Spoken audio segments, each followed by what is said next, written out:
Hello, I'm Alex Hyper on Experience, and I'm going to take you through my remix of Q Project Champion Sounds. Hopefully it's coming out today on nightforcerevolution.com. Now the tune that everyone knows is the Total Science Hardcore Will Never Die remix, which if you don't know sounds a little bit like this. And then it goes down to the break drop. What a tune, what a tune. So everybody knows this tune. And the thing about anthems, as I've explained in other videos, is if you depart from what already worked, you run the risk of what you do not working. So what you need to do is take what they did originally, bring it up to date and put your own stamp on it. So that's the way I do it. And what you can see here is I've cut it up into little bits. And this shows their arrangement, which incidentally is 7.5 minutes long. So what have we got? Well, we've got 5/16 of mixing drum intro with 16 bars intro. Let's just start there, shall we? Now, the original Q project had actually the Aphex Twins Didgeridoo sample. And what Total Science did, they've taken that and made a pad out of it or done something with it. It's really, really clever. And then when the beat starts, I'll just jump in a bit. So there's that mad sort of a reversed vocal thing. Lovely. Jump. So they're taking the champion sound vocal and doing different tricks on it. Let's just start there. So you've got three things there. You've got a beat, you've got that reverse vocal sound, and the champion sound with loads of effects on. Let's just start with that. I'll mute that out, otherwise we'll have two things going, and we might as well hide it. Gone. Are we out of solo? Yes, we are. So let's start with, I'll just go to my drop. I'll just start from my top. So I went back to the original didgeridoo sample, just put that in. Cheeky little hi-hat, just so you can mix it.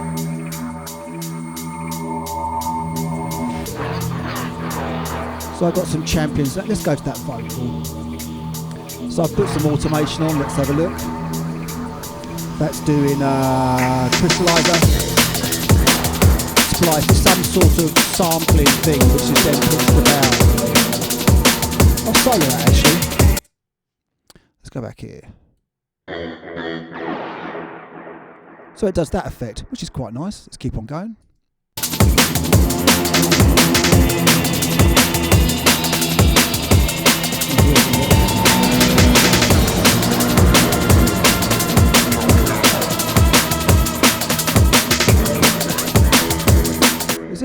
Is there actually two drums running? I've got the original playing as well. What a potato. That sounds like my mix. Oh, let's go to that reverse vocal sound.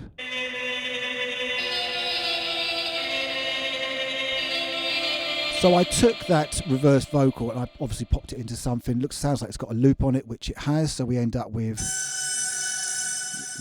none of that. So I've made a pad out of that vocal, which I can then play.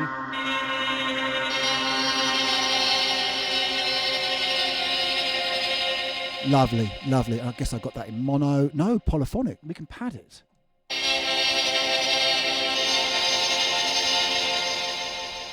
Interesting, interesting. All right, nice. What's this one? Chant effects, no loop. What does that one do?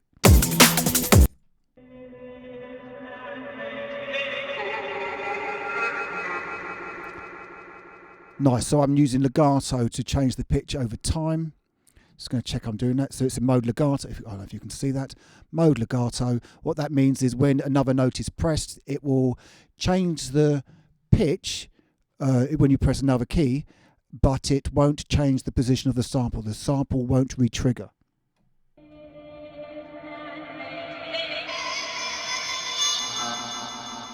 So it'll finish. You can play the sample to the end while it changes key. Nice. So I got that on two different tracks. Lovely. What about the drums or anything? Starts at 16. Yeah, I'll come back to the drums actually. So what I've got here is raspy sounds. So I've taken the main synth line and I've turned it into a pad. And because the original sound went ow, which is like a pitch down sound, I've extended that idea. Let's go into this. So you can see I've got what's going to pitch. Envelope 3 is going to pitch, which is this one. So this shape here is describing the pitch over time and then the release. And we also have envelope 2 to filter cutoff. So I'm just gently bringing that filter in as well as changing the amplitude over time. So let's listen to that. Because that could be any key. So you're drifting in, you're hinting at the tune as you start up.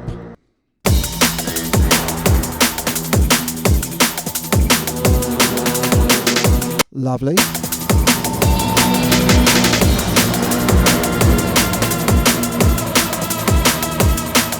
So there we go. So we've got a lot of elements from the original tune in a mixing intro. That's just been brought up to date.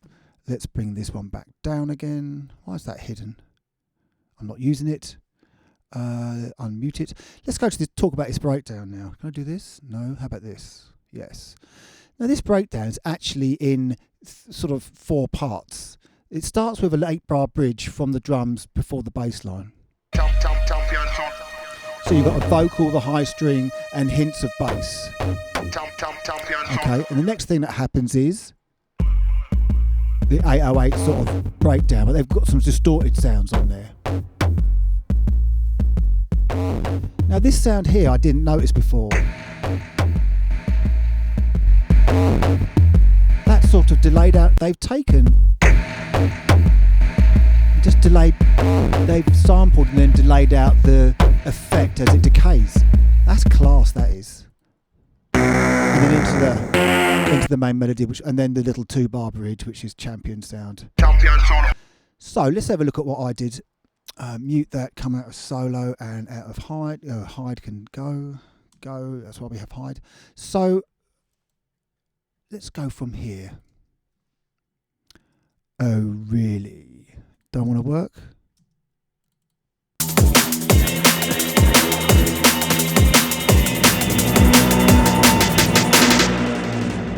All right.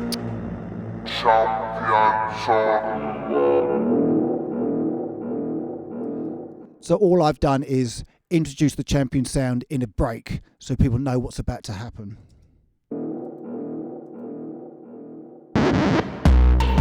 Here's something I did. The scratch sound. If I take all the effects off, 1, 2, 3, we'll bring that up. If you listen to that on its own,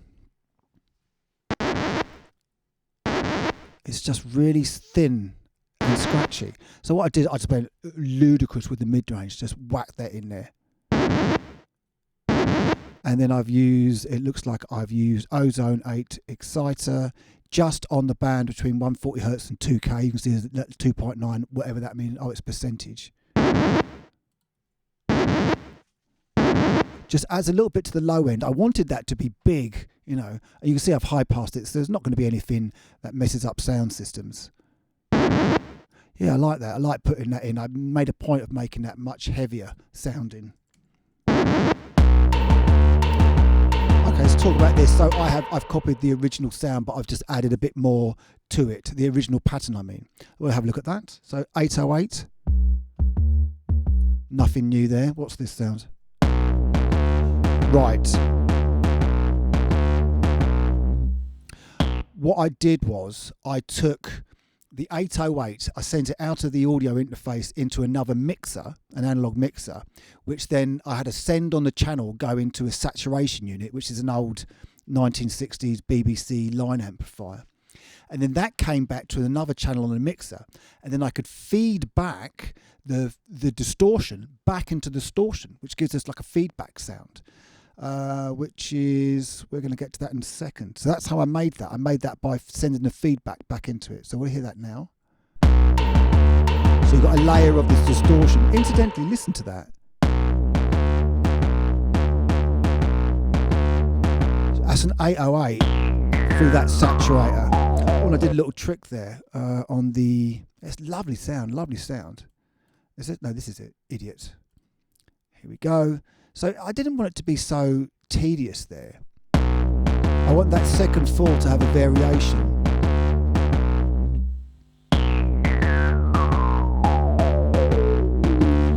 Just a swept narrow band EQ doing that trick on there. Nice. Let's keep going. Here we go. So this sound here. That's actually the bass. Let's see if we can do this without Logic having a paddy. So this is. Let me play it.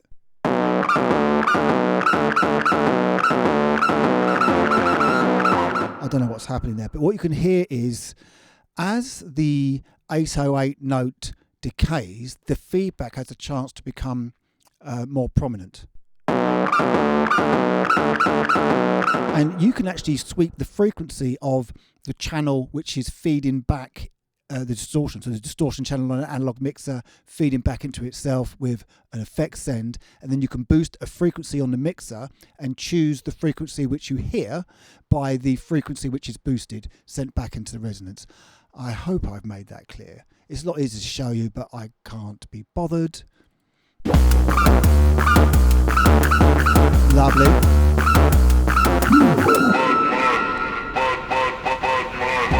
So that Budman, but you're never going to get tired of hearing that, so just keep repeating it. That's my idea for that. And this last note here, I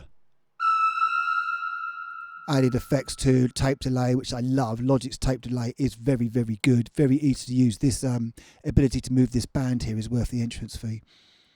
Excellent. All right. I mean, I know I can automate all this, but I like to have ultimate control. So we've copied their original bridge. We've got an 8-bar bridge, then we've got 16 of the 808 with a couple of extra sounds in. Then we come to the main melody.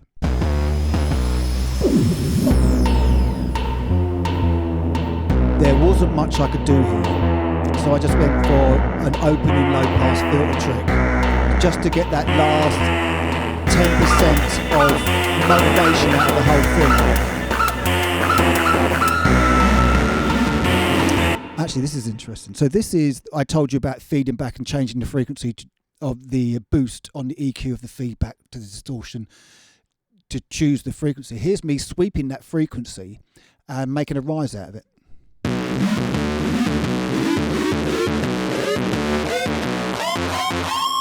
Mental.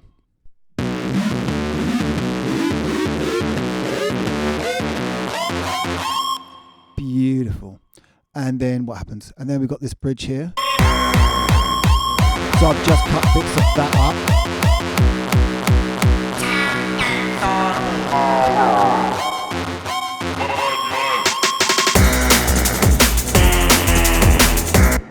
Going back, I will let it drop.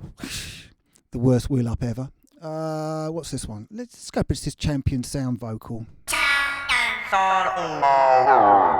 So once again, what I've done is got that sampler. This is a pretty neat trick. This is Logic's own sampler. And what you can see I've done here is legato the notes. So you can see these as these go across. Oh, bother. There's the top one. Right, I will try and do this without being too glitchy. Go. So you see I've tried to change each note with pitch, which you can do on Logic beautifully. Which is probably set to legato. There it is, legato. And it has this neat trick where you can half time the sample or even eighth time it. Mental. Let's go 8 times speed. Don't know why I did that. So I had it on half speed. It is a pretty good trick. Mental. Anyway, half speed. So that just takes that original vocal and puts another spin on it. So once again, we've done something different. Right, let's talk about this melody. Now this melody, I spent roughly 2 days trying to come up with something to play that wasn't exactly the same as the original. Not 2 8-hour days, but 2 days of sessions in the studio. And the best I could do was basically a variation on all the melodies that were played. So in the original tune, let's get this one back up. Let's go here, out of here and press solo.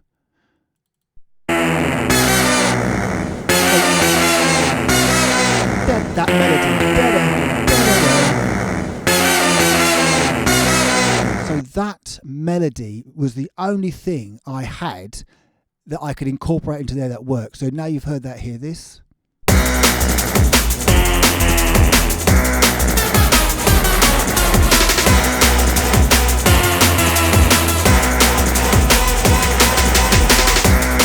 That took me 2 days. And then the other one came out. What's the other one do?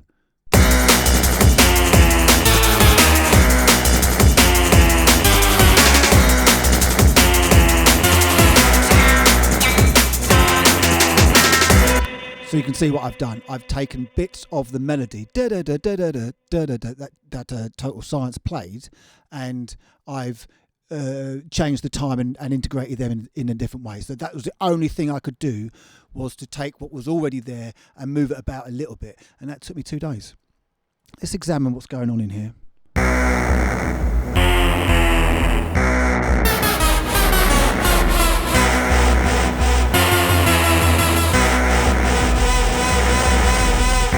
Interesting. So we've got 4 parts to that. Got the 808. Okay, we know what that is.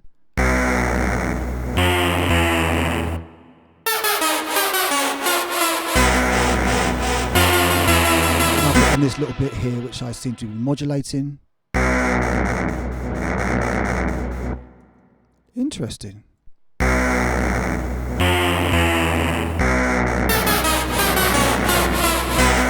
Don't mind it. It's not rubbish. Okay. Let's look at the beat. Let's look at the beat. What have we got? So if I do this and press this and then that.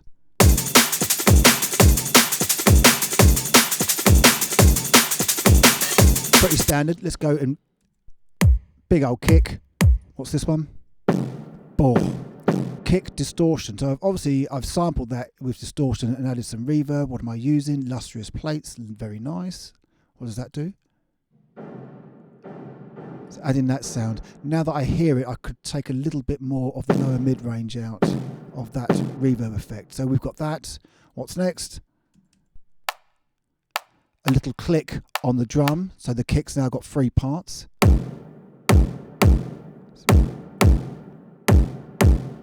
Those little clicks work really well, just to help define that kick through the mix. Let's just put that in and out, see if we can hear it. Take it off.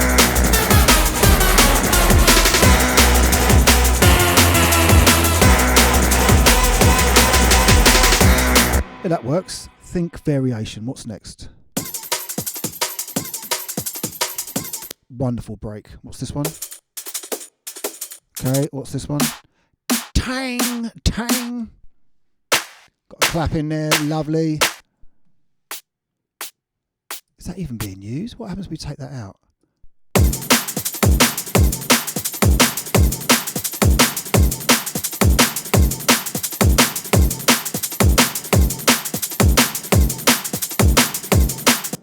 That's off, yes. All right, yeah, it seems all right. What's this? Lovely. Wow. Little bit too much mid-range. Let's have a quick look. I think now I'm hearing that. I've just changed my studio monitors and I couldn't hear these things before. But that sounds like, there we go, that goes all the way down there. You could take that out. What was that? It's got like low end in it. Oh my gosh, I left all that low end in there. That's absolute mud. How about that? I should have EQ'd that like that. Terrible. And then a little bit of raw, still with too much low end. And what's this one? A ride cymbal. Wonderful. What's next? Let me just see if I've done any sidechain processing on this. Really, it's just a snare bus. That snare high goes straight to the output. I've done no sidechaining on this. Drum comp. Here we go. What's going on here? Nothing else. I use this empirical. This empirical layers is ridiculous. So I've got a little bit of that going in mixed with the drum. What's this? And I've got drum distortion. I'll just put it at -14.1. yeah, I forgot about this. I quite like this.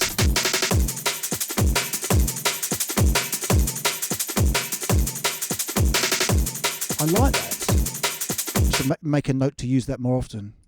Let's try that minus 14.1. We'll put that back and take it out and see what it sounds like.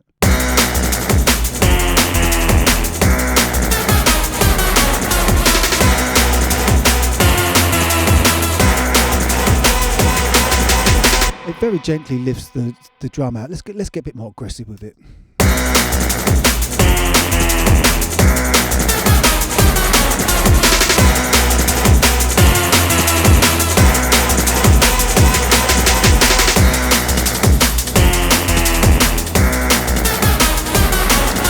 Yeah, although we're initially seduced by a saturated sound, what happens is you lose space for everything else to live in the mix. So a little touch of that, little touch of sidechain compression. That works. That better smashed up, isn't it? Like I say, you've got to be ever so careful. There's so much to fit in this mix. I didn't want to go too crazy with what's going on. All right, so I've got a similar mix to them. I had a shorter intro because you don't need 80 bar intros, do you? So let's get rid of that. What does happen? That's the breakdown, which happens there, and then it's the drop. So I'm actually a little bit earlier. I don't do that. Okay, lovely. Hide that. We go along. There's this. What's this? And then we just come out and we bridge with this part of the intro.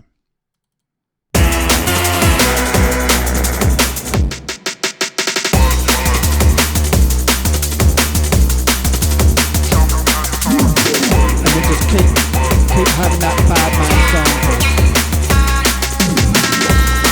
These are all the vocals here.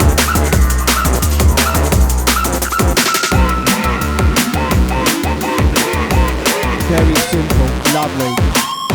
And then use the same. That's lovely. That I'm not using that old Cuckoo Land break, am I? I really like that clap. I must make a note of that and use it again. What's here? Okay, that's all. Oh, there's an error there. Is there? Oh my gosh. Oh. All right, that's all gravy. I hate to just find it. So that's just a repeat of that with the beat on.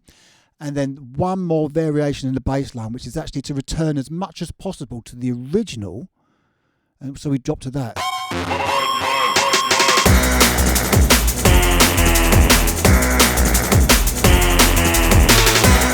And then the layer.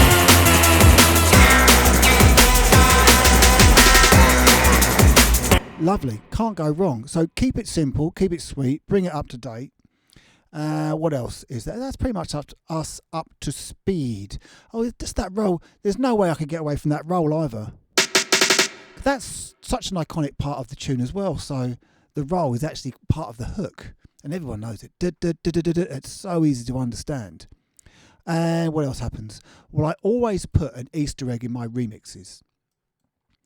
And this one is, so I put a little piece of an old Hyper-On Experience tune into every remix that I do. And this is from Disturbance, which was a Hyper-On Experience tune. As this is mixing out, I'm putting little bits of my tunes in.